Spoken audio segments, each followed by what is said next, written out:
A lot of my anxiety comes because I get confused about who is in control. And I get responsibility confused with sovereignty. So I start thinking that because God has given me responsibility, that God has also given me control. And that's where I get stressed out. And a lot of my anxiety comes from making it about me when it's not about me. Making it about my strength when it's not about my strength. It's not by might nor by power, but by his spirit. But I know God's given me a job. Like, I know that when I stand before you like this, and people in the room are suicidal, and people in the room are addicted not only to illegal drugs, but some are dependent on drugs that at first they were taking the recommended dosage, but now it's gone far beyond that. And when I know that there are some of you who have not slept in 3 nights, except for a few minutes here and there hearing this message, I know that I can't say the words that you need. I need God to speak through me to you. And I always pray for that because I know how disappointing it's going to be if I speak.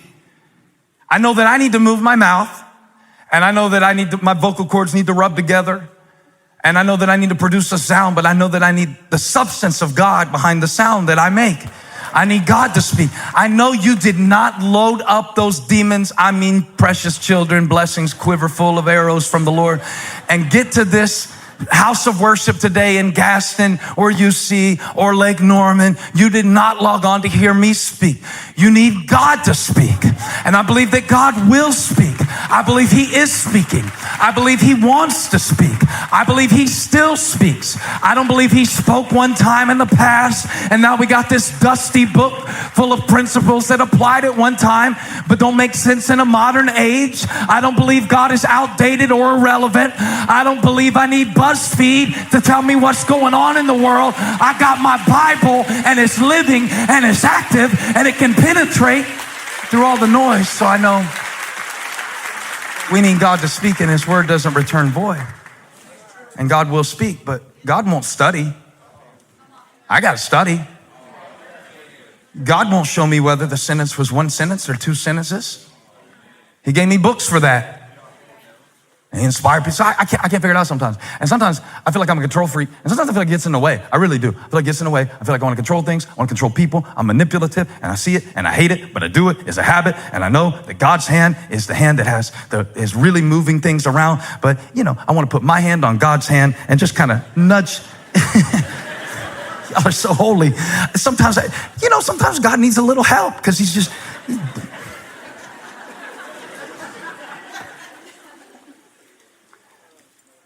Peter is writing from experience. He didn't come by humility easy. That's why I like to listen to him, because he didn't always think this way. Like when Jesus was getting ready to go to the cross, he told his disciples, he's like, hey, come here. This is Matthew 16:21. Give it to us on the screen. Jesus said, I have to go to Jerusalem and suffer many things at the hands of the elders. At this point, Peter didn't think that the Savior was supposed to suffer. Jesus' mission did not fit his mindset. He was still confused about whose hand was writing the schedule. And so Peter, in a younger version of himself, did not know how to humble himself under the hand of God or the plan of God. He liked the provision. Hey, Jesus, don't go die. Let's go feed some more people. That was awesome when you did it. That little boy, he was so happy. Jesus, it was amazing. And we kind of stayed, everybody got the bag of leftovers. It's great. You don't have to die. Watch what Peter did. Jesus said, I got to go. I got to suffer. It's a part of the plan. I got to fulfill the plan. I can't get caught up in my preferences. I can't get caught up in my ideas, my expectations, or the expectations of others. I didn't come to be an earthly king. I came to inaugurate a reign and a rule that is not the result of human hands. And Peter, verse 22, took Jesus aside, put Jesus in timeout. The same dude that was saying, humble yourself. This is like you telling your kids not to do exactly what you did when you were their age. Peter said to Jesus, younger Peter, first half of life, Peter says, Lord, never. This shall never happen to you. I won't let it. If they try, I got a sword and they got an ear, and watch what I can do.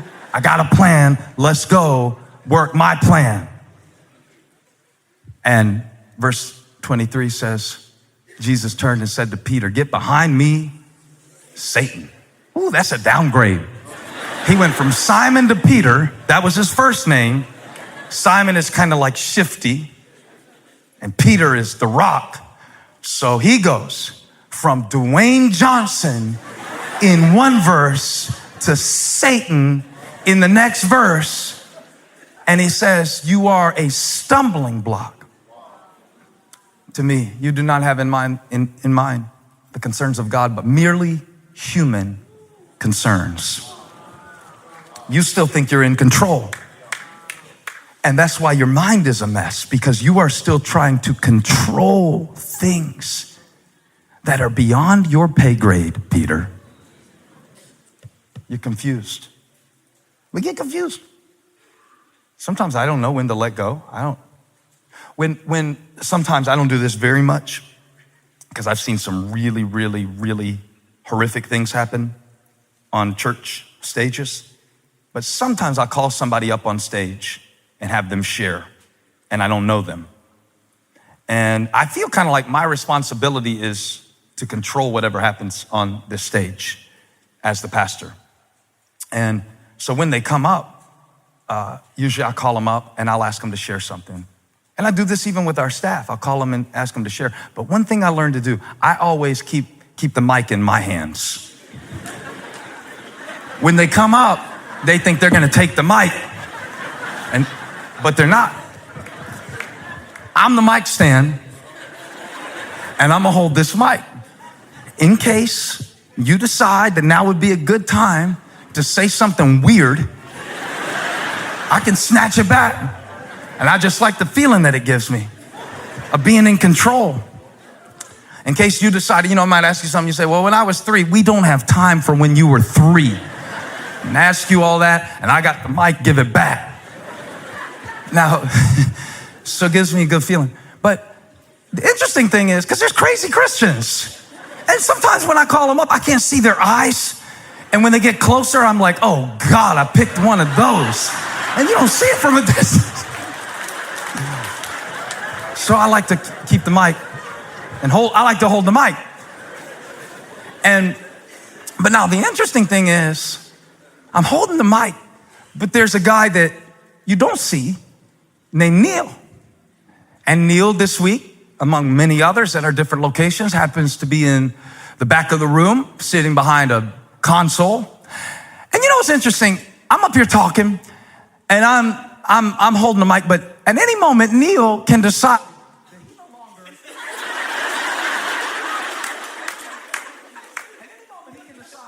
At any moment, he can decide, maybe I fuss at him or something like that, and he doesn't like it. At any moment, Neil can just decide that he no longer wants to be here. At any moment, here's the principle. I'm holding it, but I'm not controlling it. They got it last night. That's what I know about my life. That's what I know about my time. That's what I'm learning about my money. That's what I'm learning about my children, my responsibility. I'm holding it, but somebody I can't see is controlling it.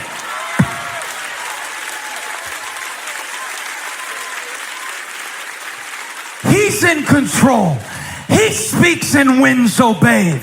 He speaks and waves die down. He speaks and seas split, because what I can see is controlled by that hand that I can't see. And now I want to humble myself under that mighty hand. And I'm coming to the place in my life where I say, God, I don't even know what I need anymore. So I trust you and your timing. And I trust you and your heart. And I trust you and your wisdom. And I humble myself. And as I humble myself, my anxiety goes out the door with my pride and my arrogance and my plan. And I become what Peter says is the goal of the Christian life in verse 8, which I don't like any more than I like verse 6, but it's on the other side of 7. And I want the result of 7 because I don't want to live with the weight of the world on my scrawny shoulders. So I gotta be what Peter says, strange phrase, he says, be alert and of sober mind. I didn't even know I was drunk. But I am. Peter didn't know. He was stumbling, telling Jesus what Jesus needed to do. He was drunk on his own. You see how we get intoxicated in the age we live in? Is so much information coming at us. We're drunk and we don't even know it. And we can't defend ourselves. And we're getting eaten alive. God gives us peace and the enemy eats right through it because he's a lion. At least that's what I always thought. I thought he was a lion. And this week I slowed down and read the verse. And I realized that the Bible never says the devil is a lion. He's a liar. I know he's a liar. Yeah, you can know when the devil's lying when he's talking. He's a liar, but he's not a lion. Give me the verse. Peter says, watch out. One translation says, pay attention, wake up, or be alert and of sober mind. Here's why. Your enemy, the devil, your enemy, God's enemy is pride. Your enemy is the devil who wants to fill your mind as if we don't already suffer enough, as if we don't already have enough to deal with today. He wants to put you in a hypothetical tomorrow where things may or may not happen, or put you in a past replaying what you wish you would have said to the person who offended you. And how many come up with great comebacks about 3 weeks too late? God, let me see them again. Please let me see them again and let them say it just like they said it. I'm ready now. Devil's a liar. But he does not say, watch out for the lion. The devil is not a lion. What's it say? Your enemy prowls around like. He's not a lion. He's loud like a lion, but he's not as powerful as a lion unless you let him be. And this is what I'm going to teach in the series. Are you coming back after this week? Because I really want to get into this, and I want to look at some of the lies that we have believed in the realm of our mind. That's where the attack happens. We've been looking for a lion, but it's not a lion coming to attack us. It's our minds. It's in our minds. And we've been calling the wrong stuff the devil. I got a flat tire, it's the devil. No, it was a nail. It was a construction site. They're building houses across the street. I ate a donut. It was the devil. No, it was delicious.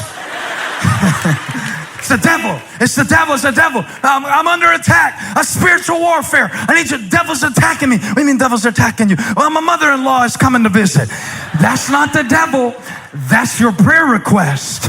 Remember when you asked those women to pray that you would have more patience? Well, God wrapped patience in a package that looked like your mother-in-law, and she's about to get FedEx to your doorstep. God delivers. That's not the devil.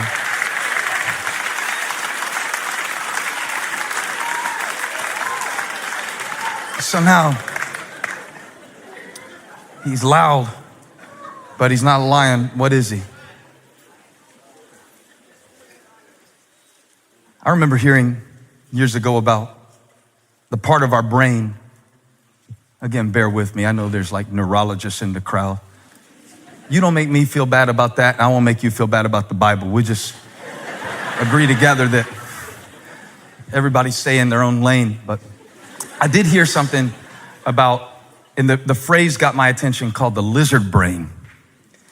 And I wrote a book one time about the chatterbox, and I think I was trying to talk about what they call the lizard brain. And I just remembered it the other day because Abby wanted to show her brothers. She's our youngest child and our only daughter.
Our smartest child.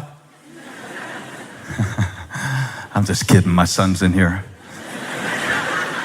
But she does have a little advantage over the boys because she's always had to stuff it up to keep up, you know? And she's superior by virtue of being female, so she working my pulpit, winning some points. She wanted to go all the way across the pool and hold her breath, which her brothers couldn't do till they were 10, and she's 7. So she's like, I can do it. I said, all right, let's do it. And she wanted everybody to see her. And I said, you could do it, but just know that the lizard brain is going to be telling you that you